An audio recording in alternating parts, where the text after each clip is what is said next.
नमस्कार, हांव राजेश वैकुंठ दाबोळकर।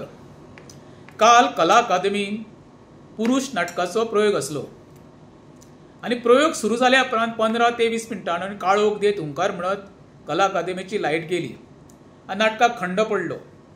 तेजे बद्दल त्या नाटकाचो प्रमुख कलाकार शरद पोक्षा तेणी प्रेक्षकांक दिलगिरी व्यक्त केली आनी नाटक परते सुरू करता म्हूण सांगलें। खेदाची बाबी दुसरी गोष्ट तेणी नंतर मिडिया कडेन उलयतना सांगलें कितें, मेकअप रूम जो आसा कलाकारांचो थंय सुद्दां एसीचें उदक गळटालें खंय। जवळ जवळ 70 ते 80 कोटी खर्च करून सर्वसामान्याच्या टॅक्साच्या पयशांनी जी कला अकादमी वाट लावणारे आयज मिरयता, वायट इतक्याकूच दिसता।